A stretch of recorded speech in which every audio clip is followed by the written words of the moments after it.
اعوذ باللہ من الشیطان الرجیم بسم اللہ الرحمن الرحیم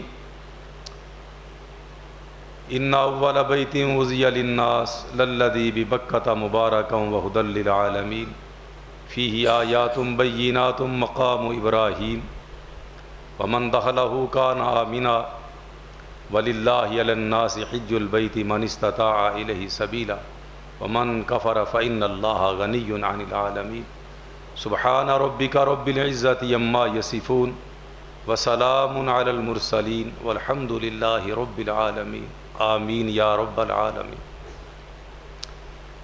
اللہ احکم الحاکمین کی حمد و ثنا جس طرح مالک کائنات کی شان کے لائق ہے، درود اور سلام ہادی برحق جناب محمد الرسول اللہ صلی اللہ علیہ وسلم کی ذات اقدس کے لیے اور رہتی دنیا تک آنے والے تمام مومنین مومنات مسلمین مسلمات پہ اللہ احکم الحاکمین کی رحمت کی برکھا نازل ہو۔ پچھلے خطبہ جمعہ میں حج تمتع کے حوالہ سے، جس میں پہلے عمرہ کیا جاتا ہے اور پھر عمرے کے بعد احرام کھول دیا جاتا ہے اور 8 ذو الحج کو دوبارہ اپنی رہائش گاہ سے احرام باندھ کے حج کے لیے تلبیہ پکارا جاتا ہے۔ اس ضمن میں عمرے کا طریقہ اور مسنون انداز آپ کے سامنے قرآن و سنت کی روشنی میں رکھا۔ آج کا یہ خطبہ جمعۃ المبارک حج کے مسنون انداز پہ مختص کیا گیا ہے۔ اللہ تعالیٰ سب احباب کرام کو حج بیت اللہ نصیب فرمائے اور بار بار نصیب فرمائے۔ میرے اور آپ کے آقا جناب محمد الرسول اللہ صلی اللہ علیہ وسلم نے امت مسلمہ کو اس بات پہ ترغیب دلائی ہے، ادیم الحج والعمرۃ للہ۔ میرے امتیوں، حج اور عمرہ کرتے رہا کرو، ہمیشہ کرتے رہا کرو، اس میں دوام رکھو۔ فَإِنَّهُمَا يَنْفِيَانِ الْفَقْرَ وَالذُّنُوبَ، کیونکہ یہ فقر و فاقہ کو ختم کرتا ہے اور گناہوں کو مٹانے کا سبب بنتا ہے۔ ایسا شخص، ایسے مسلمان کے نصیبے پہ کہ کیا کہنے، اس کے مقدر کے کیا کہنے، جو حج اور عمرہ کرتا ہی رہتا ہے، نہ اس کو اللہ کی رحمت سے رزق کی کمی محسوس ہوتی ہے اور نہ ہی اس کے نامہ اعمال میں کوئی گناہ رہتا ہے۔ دین و دنیا کے لحاظ سے یہ حج اور عمرہ کتنا بہترین ہے، اللہ بار بار اس کی سعادت نصیب فرما دے۔ تو حج تمتع بلا تاخیر ہم اس کو شروع کرتے ہیں۔ آپ نے احرام کھول دیا عمرے کا، اس کے بعد آپ آزاد اللہ کی عبادت میں مشغول رہے یہاں تک کہ 8 ذو الحج آ گیا۔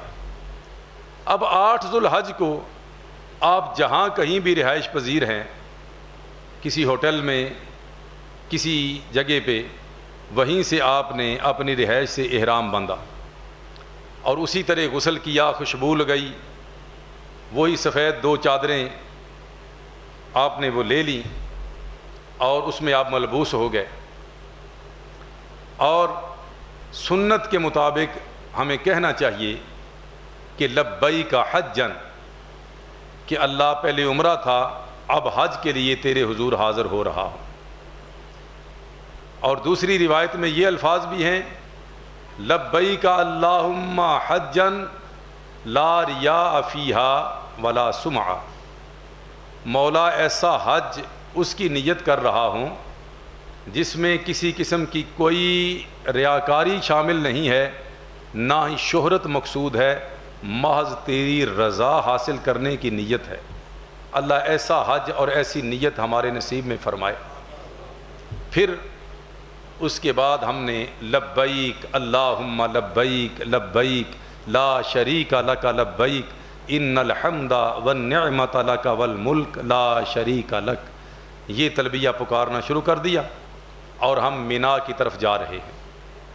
مینا کی طرف جانے کا وقت کیا ہے کہ زوال آفتاب سے پہلے، ظہر کے وقت سے پہلے پہلے ہم نے مینا پہنچنا ہے، اور پھر وہاں ظہر کی نماز اپنے وقت پہ ادا کریں گے با جماعت قصر، اسی طرح پھر عصر کی نماز اپنے وقت پہ با جماعت قصر، پھر مغرب کی نماز چونکہ وہ 3 رکعت ہے تو 3 ہی پڑھیں گے، عشاء کی نماز بھی با جماعت پڑھیں گے، مینا میں قصر پڑھیں گے 2 فرض، اور پھر صبح کی نماز بھی با جماعت ہم وہاں ادا کریں گے۔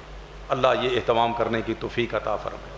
میرے اور آپ کے آقا جناب محمد الرسول اللہ صلی اللہ علیہ وسلم کا جو حج تھا اسی طرح تھا، یہ سنت کے مطابق، اور حج اور عمرہ ہی نہیں، ہر عبادت سنت کے مطابق ادا کرنی چاہیے۔ اگر سنت کے مطابق عبادت نہیں ہوگی تو وہ عبادت ہی نہیں کہلوائے گی، غوایت اور گمراہی بن جائے گی۔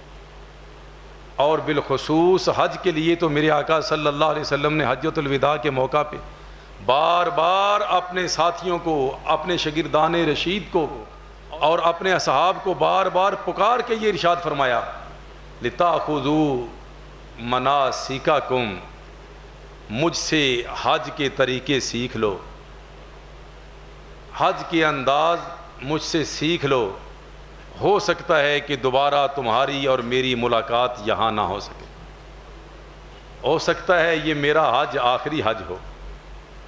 آپ نے اس کائنات سے جانے کا اشارہ دے دیا،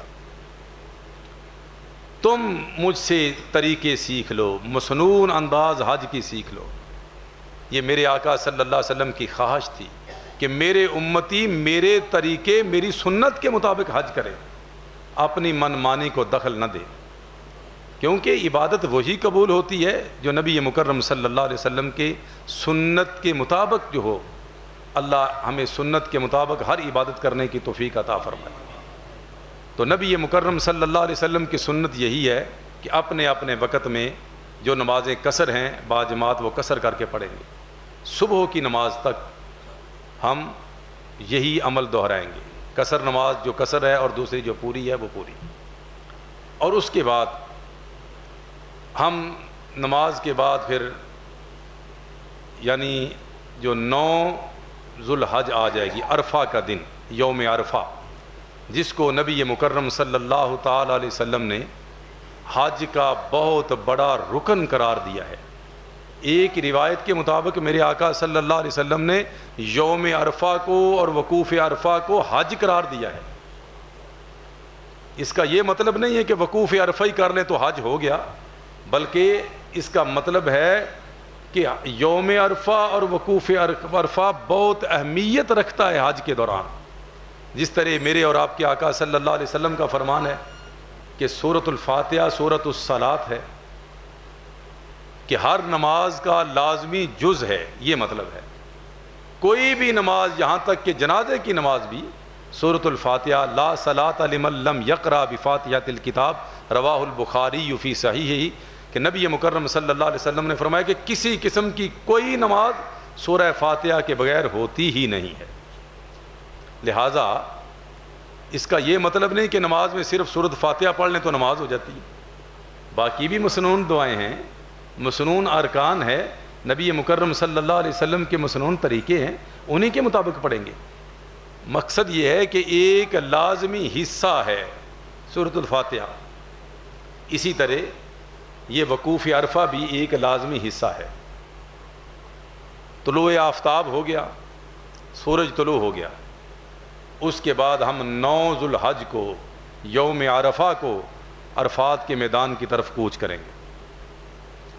نبی مکرم صلی اللہ علیہ وسلم کا یہی طریقہ اور سنت ہے، اور آپ صلی اللہ علیہ وسلم نمرہ میں اترے۔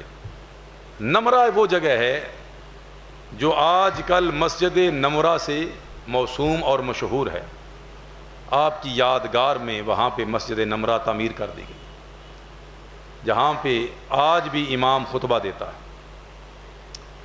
عرفات کا میدان سارے کا سارا وقوف کی جگہ ہے، نبی مکرم صلی اللہ علیہ وسلم کا فرمان ہے۔ بعض دوست سمجھتے ہیں کہ شاید جبل رحمت کے اوپر جب تک نہیں چڑھیں گے تب تک ہمارا وقوف مکمل نہیں ہوگا، تو یہ کسی بھی صحیح حدیث سے یہ بات ثابت نہیں ہے، نہ ہی کوئی نیکی ہے نہ ہی کوئی رکن ہے جبل رحمت کے اوپر جانا۔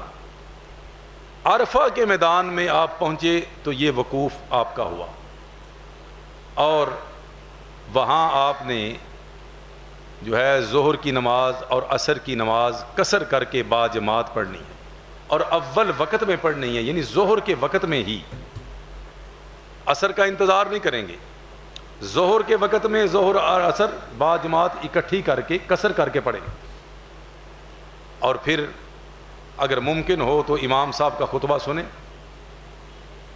ورنہ اپنے خیمے میں باجماعت دونوں نمازوں کا اکٹھا قصر اہتمام کریں اور اس کے بعد ذکر و اذکار کریں، آپ کا وقوف شروع ہو گیا۔ لبیک اللہم لبیک لبیک لا شریک لک لبیک، یہ تلبیہ پڑھیں تو تب بھی ٹھیک ہے، قرآن کریم کی تلاوت کریں تو تب بھی بہت اچھا ہے، سبحان اللہ الحمدللہ اللہ اکبر کہیں تو تب بھی ٹھیک ہے، لا الہ الا اللہ کے ترانے الاپیں تو تب بھی ٹھیک ہے، کوئی بھی دعا جس سے آپ اللہ کو منا سکتے ہیں، رب کو راضی کر سکتے ہیں، اپنے گناہوں کی بخشش کا سامان اللہ کے حضور کر سکتے ہیں، وہ آپ کو کرنا چاہیے۔ اور پھر اسی عبادت میں، اسی اللہ کی بندگی میں آپ نے غروب آفتاب تک کا وقت گزار دیا، یہاں تک کہ سورج غروب ہو گیا۔ یہ کیسا دن ہے جب سورج غروب ہونے پہ آتا ہے، تو میرے اور آپ کے آقا صلی اللہ علیہ وسلم کا ارشاد ہے، اللہ تعالیٰ اپنے فرشتوں کے اندر فخر کرتے ہوئے یہ ارشاد فرماتے ہیں، او میرے فرشتوں دیکھو یہ میرے بندے کیا کیا تمنائیں اور خواہشیں لے کر میرے حضور پیش ہیں، کفنیاں پہن کے، فقیرانہ لباس پہن کے، پراگندہ حالت لے کے، سب کچھ چھوڑ چھاڑ کے میرے حضور پہنچے ہوئے ہیں، اور رب تعالیٰ میرے آقا کا فرمان ہے کہ عرفہ کے دن کثرت کے ساتھ اپنے بندوں کو جہنم سے آزاد فرما دیتے ہیں۔ اور حضرت انس ابن مالک رضی اللہ تعالیٰ عنہ ارشاد فرماتے ہیں، سورج غروب ہونے پہ تھا اور نبی مکرم صلی اللہ علیہ وسلم نے حضرت بلال حبشی رضی اللہ تعالیٰ عنہ کو حکم دیا کہ بلال لوگوں کو خاموش کرو اور ان کو میری طرف متوجہ کرو۔ جب لوگ خاموش ہو گئے، نبی مکرم صلی اللہ علیہ وسلم کی طرف ہمتن گوش ہو گئے، تو نبی مکرم صلی اللہ علیہ وسلم نے فرمایا، معاشر الناس، تمام قبائل کے لوگوں، تمام برادریوں کے لوگوں، تمام علاقہ جات کے لوگوں سنو، اتانی جبریل علیہ السلام آنفا، ابھی جبریل امین علیہ السلام میرے پاس حاضر خدمت ہوئے ہیں، اور انہوں نے آ کے مجھ سے عرض کی ہے، وقال ان اللہ عز وجل غفر لأہل عرفات ولأہل المشعر، اللہ کے رسول صلی اللہ علیہ وسلم، رب تعالیٰ نے مجھے بھیجا ہے، اللہ نے ان سب لوگوں کو معاف کر دیا ہے، وَزَامِنَا عَنْهُمُ التَّبِعَاتِ، اور ان کے حقوق کی ذمہ داری اپنے اوپر لے لی ہے، ان کے حقوق کو اللہ پامال نہیں کرے گا، ان سب کو اللہ معاف کر دے گا۔ فقام عمر بن الخطاب رضی اللہ تعالی عنہ، عمر ابن خطاب رضی اللہ تعالی عنہ آگے سے کھڑے ہوئے اور عرض کی، آقا ھذا لنا خاصۃ یا رسول اللہ صلی اللہ علیہ وسلم، آقا کیا یہ ہمارے لیے ہی خاص ہے؟ نبی مکرم صلی اللہ علیہ وسلم نے جواب دیا، ھذا لکم ومن اتی من بعدکم الی یوم القیامہ، تمہارے لیے تو خاص ہے ہی ہے، لیکن تمہارے بعد قیامت تک کے آنے والے میرے امتی مومن اور مومنات، یہ سب کے لیے رب العالمین کا یہ اعزاز اور انعام ہے۔ سورج غروب ہونے کے بعد نبی مکرم صلی اللہ علیہ وسلم کی سنت مبارکہ ہے کہ یہاں اس وقوف کو ختم کر کے عرفات کے میدان سے مزدلفہ کی طرف جانا ہے، اور جانے سے پہلے رب تعالیٰ ایک بہت بڑا انعام دیتے ہیں۔ کیسے؟ میرے اور آپ کے آقا فرماتے ہیں صلی اللہ علیہ وسلم، جب لوگ وقوف عرفہ سے واپس پلٹتے ہیں تو چند لمحات پہلے رب تعالیٰ کی طرف سے ندا آتی ہے، افیزو یا عبادی مغفور لکم، میں نے تمہیں تو معاف کر دیا، مزدلفہ کی طرف چلے جاؤ، وَلِمَنْ شَفَعْتُمْ لَهُ، اور جس کے لیے تم نے سفارش کی تھی میرے حضور، جس کے لیے تم نے دعا کی تھی میرے حضور کہ مولا فلاں بندہ تیرا کہتا تھا کہ میرے لیے بھی دعا کرنا، حاجی صاحب فلاں تیری بندی کہتی تھی میرے لیے بھی دعا کرنا، تو نبی مکرم صلی اللہ علیہ وسلم کی یہ سنت شریفہ ہے، جب کوئی حج اور عمرہ کے لیے جاتا تو آپ صلی اللہ علیہ وسلم ان سے کہتے کہ ہمارے لیے دعا کرنا۔ تو جب کوئی حاجی یا معتمر یہاں سے جا رہا ہوتا ہے، ہمیں پہنچ کر اس کو مل کر عاجزی کے ساتھ انکساری کے ساتھ کہنا چاہیے بھئی آپ تو جا رہے ہیں، میرے لیے بھی وہاں پہ جا کے دعا کر دینا۔ تو کتنی بڑی گارنٹی ہے اللہ کی طرف سے، بھئی جس کے لیے دعا کی میں نے ان سب کو بھی تمہارے ساتھ معاف کر دیا ہے۔ پھر یہاں سے جب آفتاب غروب ہو گیا تو ہم نے یہاں سے واپس لوٹنا ہے مزدلفہ کی طرف۔ منا سے شروع ہوئے، منا سے عرفات آئے، اور عرفات سے اب مزدلفہ جا رہے۔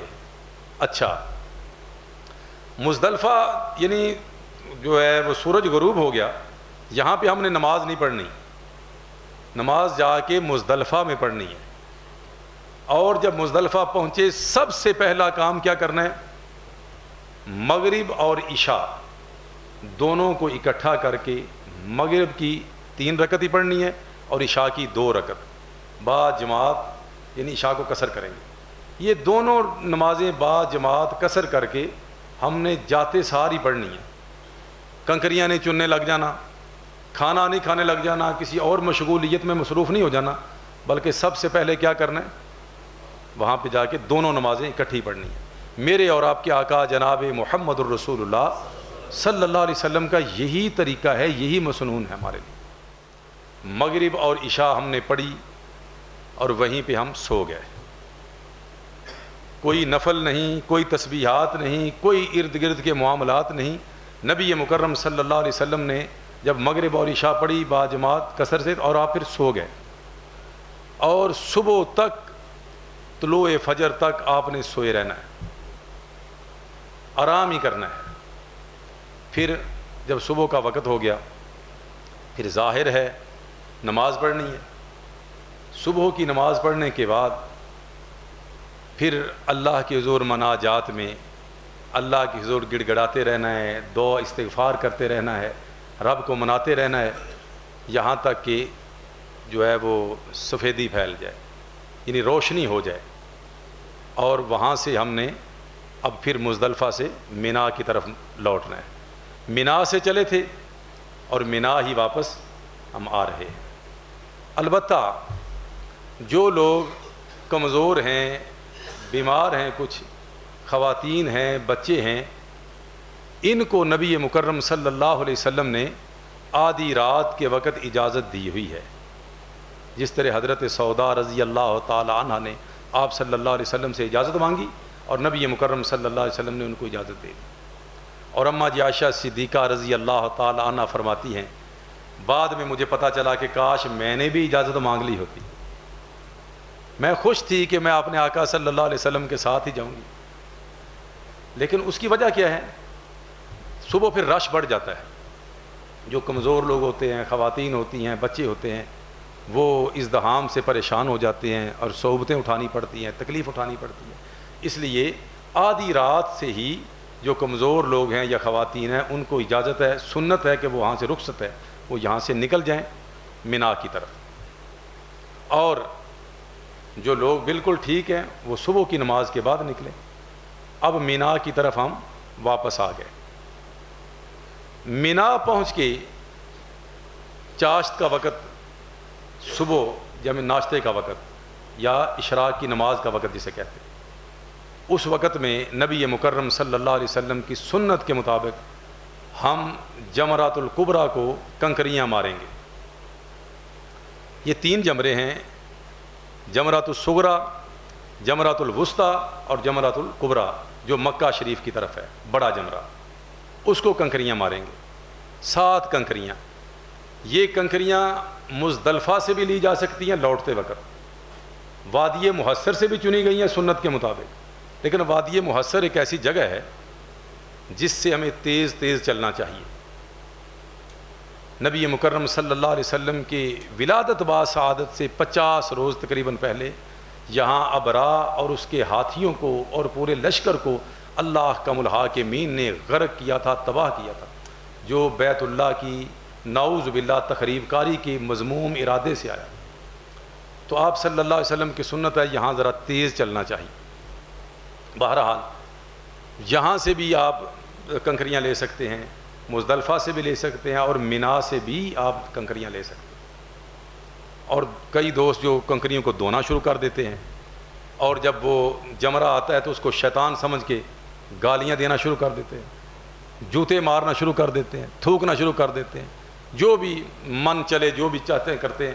تو یہ سنت نہیں ہے، اور ہمارے حج میں اتنے بڑے منصب پہ ہم فائز ہو رہے ہیں، اور ہم کیا کر رہے ہیں جا کے؟ جو میرے آقا نے کیا نہیں ہم کیوں کریں گے وہ؟ اس لیے جو سنت ہے وہی کریں گے۔ اب کوشش کرنی چاہیے کہ انتہائی قریب جا کے، اور بڑے پتھر کی بجائے موٹے چنے کے برابر کنکریاں لینی چاہیے، اور اللہ اکبر کہہ کے ہر کنکری پہ اس کی طرف اچھالنا چاہیے دائیں ہاتھ سے۔ ہر جو ہے کنکری کے ساتھ اللہ اکبر کہیں اور اس کو ماریں، لگے نہ لگے۔ اور کچھ جو خواتین ہوتی ہیں، بچے ہوتے ہیں یا ضعیف ہیں، وہ نہیں کر سکتے تو وہ اپنی جگہ پہ کنکریاں مارنے کے لیے وکیل مقرر کسی کو کر سکتے ہیں۔ 7 کنکریاں ماری، 7 کنکریاں مارنے کے بعد آپ فارغ ہو گئے، اس کے بعد آپ واپس آ گئے، اور واپس آنے کے بعد آپ نے کیا کیا؟ آپ نے وہ احرام کی چادریں اتار دی، اور آپ نے قربانی کی، یا جس کمپنی کے ساتھ آپ کا عہد اور معاہدہ ہے اس کا وقت ہو گیا، قربانی ہو گئی، اور اس کے بعد آپ نے حلق کروایا، یعنی سر منڈوایا، ٹنڈ کروائی۔ نبی مکرم صلی اللہ علیہ وسلم کا یہی انداز ہے۔ آپ صلی اللہ علیہ وسلم جمرہ کبریٰ کو کنکریاں مار کے واپس تشریف لائے، اور نبی مکرم صلی اللہ تعالی علیہ وسلم نے اپنے جدھر اونٹ کھڑے تھے قربانی والے وہاں جا کے ان کو نہر کیا، اور اس کے بعد حجام کو بلایا جو اسی وقت قریب تھا، کٹنگ والا، اسے بلایا اور اسے کہا کہ میرا سر مونڈ دو، اور دائیں طرف سے شروع کرنا۔ آپ صلی اللہ علیہ وسلم کے سر اقدس کو، سر مبارک کو مونڈنا شروع کیا حجام نے دائیں طرف سے، اور جب دائیں طرف مکمل ہو گئی تو آپ صلی اللہ علیہ وسلم نے سارے بال لیے، اور جتنے وہاں پہ لوگ تھے سب کو تبرکاً وہ بال تقسیم کر دیے، اور پھر فرمایا کہ اب بائیں طرف سے میرا حلق کرو۔ بائیں طرف سے آپ صلی اللہ علیہ وسلم کے بال مبارک جو ہے وہ مونڈے گئے، اور وہ بائیں طرف والے سارے بال ہی نبی مکرم صلی اللہ علیہ وسلم نے حضرت ابو طلحہ انصاری رضی اللہ تعالیٰ عنہ کو عطا فرما دی۔ یہ رتبہ بلند ملا جس کو مل گیا۔ بہرحال اس کے بعد آپ کی قربانی بھی ہو گئی، حلق بھی ہو گیا، آپ کو تحلل اصغر حاصل ہو گیا، چھوٹی حلت صغریٰ، کہ اب جو پابندیاں احرام کی وجہ سے آپ کے اوپر لگی تھیں وہ اب ختم ہو گئیں، سوائے ایک پابندی کے، ازدواجی تعلقات کے علاوہ اب سب کچھ جو ہے ہر پابندی سے آزاد ہے۔ پھر آپ نہائے، غسل کیا، خوشبو لگائی، اور اس کے بعد آپ نے اپنا عام لباس پہنا جو آپ کا پہلے تھا، اور اب آپ آ گئے طواف زیارہ کے لیے۔ اسے طواف افاضہ بھی کہتے ہیں، طواف زیارہ بھی کہتے ہیں۔ یہ بھی حج کا ایک اہم رکن ہے، اس کے بغیر بھی حج مکمل نہیں ہوتا ہے۔ زیارت کا طواف، افاضہ کا طواف آپ کرنے آ گئے۔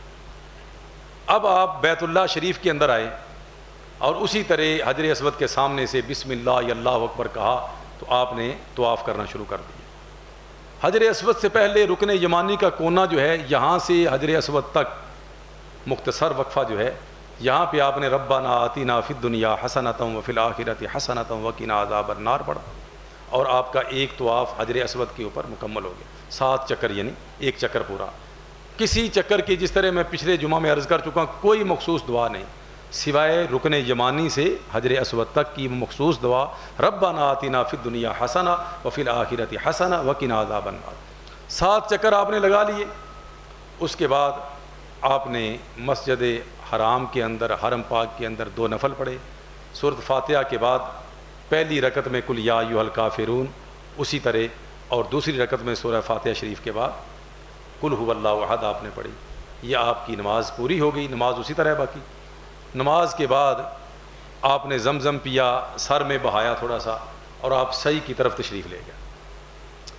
صفا پہ آپ پہنچے، صفا پہاڑی پہ پہنچ کے اور کہا، جب قریب پہنچے، ان الصفا والمروۃ من شعائر اللہ، صفا پہ پہنچ کے آپ نے کعبۃ اللہ کی طرف رخ کیا اور آپ نے کہا لا الہ الا اللہ وحدہ لا شریک لہ لہ الملک ولہ الحمد یحیی ویمیت وہو علی کل شیء قدیر، لا الہ الا اللہ وحدہ لا شریک لہ انجز وعدہ ونصر عبدہ وہزم الاحزاب وحدہ۔ یہ دعائیں آپ نے 3 مرتبہ پڑھی، اور اس کے بعد آپ نے صفا سے مروہ کی طرف آپ نے کوچ کیا۔ درمیانی راستہ جو تھوڑا قدرے دوڑ کے گزرنا ہوتا ہے، اگر آپ اہلیہ کے ساتھ ہیں، بچوں کے ساتھ ہیں، تو آپ آرام سے جائیں۔ اب آپ مروہ پہ آ گئے، مروہ پہ آپ نے پھر اسی طرح رخ کیا کعبۃ اللہ کی طرف، یہی دعائیں پڑھیں، 1 چکر مکمل۔ اسی طرح 7واں چکر آپ کا مروہ کے اوپر پورا ہوگا، آنا جانا 1 چکر نہیں، بلکہ آنا بھی چکر ہے، جانا بھی 1 چکر ہے۔ مروہ کے اوپر آپ کا 7واں چکر پورا ہوگا۔ یہاں سے آپ نے پھر اب مینا واپس جانا ہے۔ یہ مینا 11 کی رات کو ہر حال میں آپ نے جانا ہی جانا ہے، ورنہ حج مکمل نہیں ہوگا۔ آپ نے 11 کی رات مینا میں گزاری، اسی طرح نمازیں پڑھی، اللہ کی عبادت کی، اللہ کی ذکر گڑ گڑائے، اور پھر جب ظہر کی نماز کا وقت ہوا، زوال آفتاب، سورج ڈھل گیا، تو پھر آپ نے سیدھا جانا ہے رمی کرنے کے لیے، یعنی کنکریاں مارنے کے لیے۔ پہلے دن کنکریاں کب ماری تھیں؟ صبح کے وقت، اشراق کے وقت، اور ایک ہی جمرہ کو ماری تھی جو سب سے بڑا جمرہ جمرۃ الکبریٰ ہے۔ اب آپ نے ظہر کے بعد کنکریاں مارنی ہے، آدھی رات تک کا وقت ہے۔ ظہر کے بعد آپ کا شروع ہو گیا وقت، آپ کنکریاں مارنے جا رہے ہیں۔ اب آپ تینوں جمرات کو ماریں گے، پہلے چھوٹے جمرہ کو 7 کنکریاں ماریں گے، اسی طرح اللہ کا نام لے کے اللہ اکبر کہیں۔ جب 7 کنکریاں آپ کی پوری ہو گئیں، آپ تھوڑا سائڈ پہ ہوئے اور اللہ کی حضور دعا شروع کر دیں، اور اس قدر آپ دعا کریں، نبی صلی اللہ علیہ وسلم نے ایسے ہی فرمایا ہے، اس قدر دعا کریں کہ آپ راضی ہو جائیں، آپ مطمئن ہو جائیں۔ پھر درمیانے جمرہ کو آپ نے اسی طرح کنکریاں ماری، پھر اسی طرح آپ نے سائڈ پہ ہو کے دعا کی اللہ کے حضور۔ جب آپ کی تسلی ہوگی کہ اللہ نے سن لی ہے، پھر آپ تیسرے جمرہ کو، بڑے جمرہ کو کنکریاں ماریں گے، اور جب آپ بڑے جمرہ کو کنکریاں ماریں گے، پھر آپ وہاں پہ ٹھہریں گے نہیں، نہ دعا کریں گے، نبی صلی اللہ علیہ وسلم نے ایسے ہی کیا ہے۔ پھر آپ واپس آ جائیں، پھر اگلی رات بھی، 12 کی رات بھی آپ کو وہیں پہ گزارنی ہے، اور ظہر کے بعد پھر آپ اسی طرح کنکریاں ماریں گے۔ اب آپ کی مرضی ہے، 12 جو ہے ذو الحج کی کنکریاں مارنے کے بعد آپ وہاں سے اپنے ہوٹل میں جانا چاہیں تو جا سکتے ہیں، اور 13 ذو الحج کی رات بھی وہاں پہ گزارنا چاہے تو تب بھی کر سکتے ہیں۔ فمن تعجل فی یومین فلا اثم علیہ ومن تاخر فلا اثم علیہ لمن اتقی، یہ آپ کی مرضی ہے۔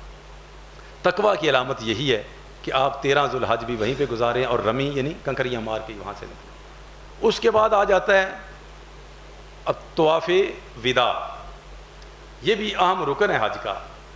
جب وداع ہوتے وقت، واپسی کے وقت، آپ نے یہ طواف بھی ضرور کرنا ہے الوداع ہوتے ہوئے۔ لیکن اگر خواتین ہیں، ایام مخصوصہ میں ہیں اور ٹائم بھی نہیں ہے، تو وہ جو ہے وہ طواف زیارت کے ساتھ ہی طواف وداع کر سکتی ہیں، پاک صاف ہو کے غسل کر کے پیمپر وغیرہ لگا کے تو اپنا وہ دونوں طواف اکٹھا کر سکتی ہیں۔ اگر ٹائم ہے تو وہ طواف زیارہ پہلے کر لیں اور بعد میں طواف وداع کر لیں. تو اللہ تعالیٰ نے یہ آسانیاں بھی رکھی ہیں. ہاں جتنی چیزیں میں نے بتائی ہیں، قربانی پہلے ہو گئی اور حلق بعد میں ہو گیا، یا قربانی بعد میں ہوگی حلق پہلے ہو گئی، چھوٹی چھوٹی باتیں ہیں. تو آپ صلی اللہ علیہ وسلم سے تقدیم و تاخیر اگر کسی کی ہوگی تو آپ نے فرمایا کوئی نہیں، ولا حرج، ہو گیا، یہ بھی ہو گیا. یہ چھوٹی موٹی کو غلطی ہو جائے، تقدیم و تاخیر یعنی قربانی پہلے نہیں بعد میں کر لی، حلق پہلے نہیں بعد میں، یہ چھوٹی چھوٹی باتیں ہیں تو اس میں اللہ تعالیٰ معاف فرما دیں گے. اللہ مجھے اور آپ کو عمل کرنے کی توفیق عطا فرمائے. آخر اسی حج اور عمرہ کے ضمن میں کچھ باتیں ہیں. عام طور پہ جو دوست یہاں سے پاکستان سے جاتے ہیں حج تمتع کے لیے، وہ عمرے کا احرام کھولنے کے بعد پھر کئی عمرے کرتے ہیں، اور عمرے کرنے چاہیے جتنے مرضی کریں، جتنی آپ کو اللہ توفیق دے. لیکن ایک کام وہ خلاف سنت کر جاتے ہیں، اور وہ سب سے بڑا کام ہے وہ ہے تنعیم سے، جسے مسجد عائشہ رضی اللہ تعالیٰ عنہ آج کل کہا جاتا ہے، وہاں سے فٹافٹ جاتے ہیں، احرام باندھتے ہیں اور دوڑ کے پھر عمرہ شروع کر دیتے ہیں. پھر عمرہ مکمل کیا، پھر مسجد عائشہ گیا، پھر دوڑ کے گیا وہاں پہ پھر شروع کر دیا. تو یہ میرے بھائی عمرے کا کھیل بنا دیا لوگوں نے. میرے اور آپ کے آقا صلی اللہ علیہ وسلم نے میقات مقرر کیے ہوئے ہیں بھائی. پھر وہ میقات کس کام کے؟